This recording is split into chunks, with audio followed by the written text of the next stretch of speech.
रख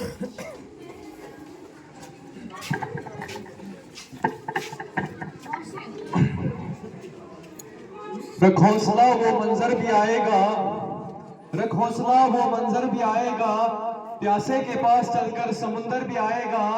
थक कर न बैठे मंजिल के मुसाफिर, मंजिल भी मिलेगी और मिलने का मजा भी आएगा।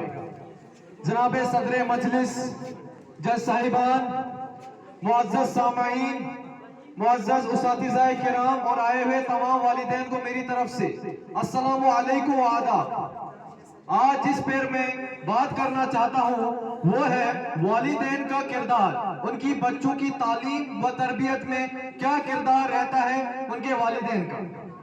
सबसे पहले मैं आप सबको ये बताना चाहता हूँ कि बच्चे की जो तालीम तरबियत की शुरुआत जो होती है उसके घर से होती है। बच्चा जब पैदा होता है तो उससे उठना बैठना, बात करने की तमीज, उसके ढंग से सब कुछ वो घर से पहले सीखता है, उसके वालिदैन उसको सिखाते हैं।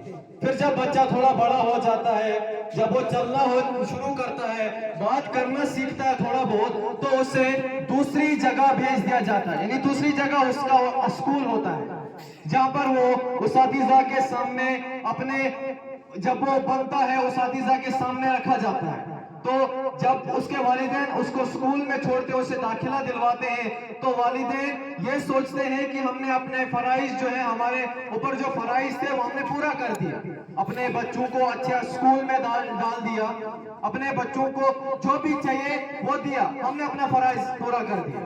लेकिन ये वो गलत सोचते हैं, तो ये वो गलत सोचते हैं। जब वो बच्चा थोड़ा सा बड़ा हो जाता है, 11th-12th का एग्जाम अच्छे नंबरात से क्वालिफाई करता है, तो जब उसके वालिदैन की ये फिर जिम्मेदारी बनती है कि अगर आपके बच्चे ने अच्छे नंबरातों से 11th-12th का एग्जाम पास किया तो उसे अच्छे कॉलेज में दाखिला दिलवाए, ताकि वो बड़ा सा बड़ा एक एग्जाम क्वालिफाई कर सकता है यहाँ। और फिर वो वालिदैन उसे, उसका वालिद उसको अच्छे से अच्छे कॉलेज में दाखिला दिलवाता है, तो ये सोचता है कि मैंने अपना फराइज जो पूरा कर दिया, मैंने बेहतरीन स्कूल में अपने बेटे को, मैंने बेहतरीन स्कूल में अपनी बेटी को दाखिला दिलवा दिया।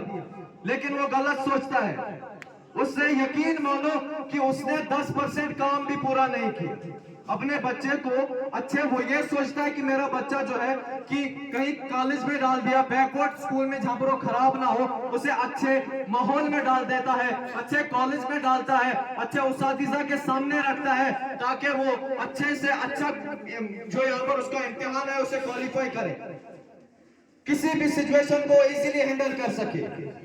लेकिन ये वालिदैन की गलत सोच होती है कि वो अपने बच्चों को अच्छे स्कूल में, अच्छे कॉलेज में डालने के बाद सोचते हैं हमने सारा फराइज जो हमारे ऊपर फर्ज काम था वो हमने पूरा कर दिया। आपने यकीन मानो आपने 10% काम भी नहीं किया। आपने ये काम किया कि अपने बच्चे को, अपनी बेटी को, अपने लड़के को एक अच्छे कॉलेज में दाखिला दिलवा दिया। बाकी का जो 90% काम है वो मैं आपको बताता हूँ। बाकी का जो 90% काम ये होता है, वालिदैन को ये देखना चाहिए कि मेरा बच्चा, मैं अपने बच्चे को अच्छे कॉलेज में डाल रहा हूँ, मेरा बच्चा जो है कहीं गलत दोस्तों के साथ तो ताल्लुक नहीं रख रहा है, मेरा बच्चा जो है वो कहीं ड्रग्स ले रहे, कहीं नशा में तो मुब्तला तो नहीं है। एक वालिद को यह चाहिए कि कितना भी नुकसान हो जाए, वो बिजनेसमैन हो, कितना भी नुकसान हो जाए, उसे 1 दिन या 2 दिन निकालने चाहिए, उनमें से हो जाए नुकसान। अब ये देखें कि मेरा जो बच्चा है वो कहां जा रहा है, मैं उसे कॉलेज तो भेज रहा हूं, लेकिन कॉलेज में करता क्या है, वो स्कूल को भेज रहा हूं, मैं स्कूल में करता क्या है, ये देखें। बिजनेस में क्या नुकसान होगा, लोग आप पे हंसेंगे कि आपका लड़का, आपकी लड़की इतनी जवान हो गई है, फिर भी आप उसके साथ आते हैं, स्कूल आते हैं, आपको शायद अपने बच्चों पे भरोसा नहीं है, लोग हंसते तो हंसते थे, लेकिन आप अपना वारिस बना रहे हैं, आने वाला डॉक्टर आप ही बना रहे हैं, आप इस मुल्क को एक लीडर देना चाहते हैं, आप अपने वारिस को बना रहे हैं, एक नेशन को एक लीडर दे रहे हैं, एक डॉक्टर दे रहे हैं, आप एक इंजीनियर को आप तैयार कर रहे हैं कि नहीं कर रहे हैं? लोग आप पे हंसेंगे, लेकिन आपने उनके ऊपर ध्यान नहीं देना है। आपके बच्चों को अब लगता है कि हमें कंप्यूटर लगता है, लैपटॉप लगता है। जी आप बिल्कुल नहीं खरीद कर, उनको उन पर पढ़ना है, बिल्कुल आप उन्हें दें, लेकिन आप उन्हें यह कहें कि आप ये लैपटॉप रूम में नहीं हॉल के सामने रखें, ताकि वहां पर जो भी आता जाता है वो देखे कि क्या कर रहा है।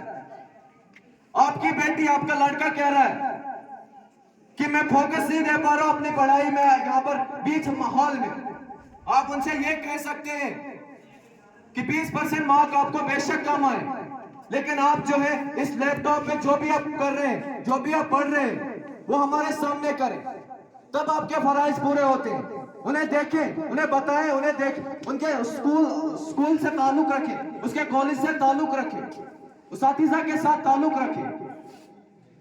अगर कोई मुलाजिम बंदा है, मुलाजिम इंसान है, तो उसे महीने में 3 नहीं, हफ्ते में 1 बार नहीं, खाली महीने में 1 या 2 बार उसके उसातिज़ा के साथ ये कांटेक्ट में रहे कि मेरा बच्चा जो है वो कहीं गलत रास्ते पे तो नहीं चल रहा है। बहुत से वालिदैन की ये रहता है कि वो बोलते हैं कि हम पढ़े लिखे नहीं हैं, ये सोचते हैं कि हम पढ़े लिखे नहीं है तो हम अपने बच्चों का कैसा ध्यान रखें। अगर आप पढ़े लिखे नहीं हैं तो आप अपने बच्चों की ये देख सकते हैं कि मेरा बच्चा जो है किन दोस्तों के साथ बैठ रहा है, गलत माहौल में तो नहीं है। बाकी का काम जो है उसातिज़ा करते हैं, उसातिज़ा उनको एक राह दिखाते हैं। अब उन पे चलना या ना चलना वो बच्चे का काम है।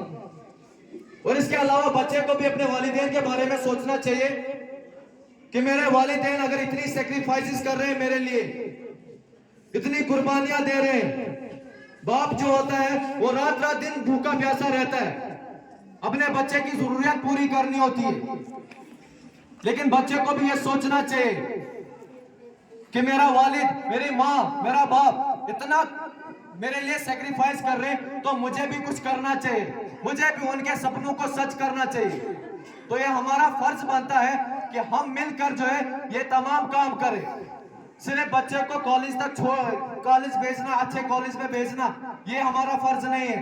तमाम वालिदैन का फर्ज ये है कि उसे देखे वो कहां जाता है, कैसे दोस्तों के साथ उठता बैठता है, ये हमारा फर्ज बनता है। आखिर में इस शहर से आपके सामने से रुखसत चाहूंगा कि परिंदों को मंजिल मिलेगी यकीन उनके पर बोलते हैं, परिंदों को मंजिल मिलेगी यकीन उनके पर बोलते हैं, अक्सर वो लोग खामोश रहते हैं जिनके हुनर बोलते हैं।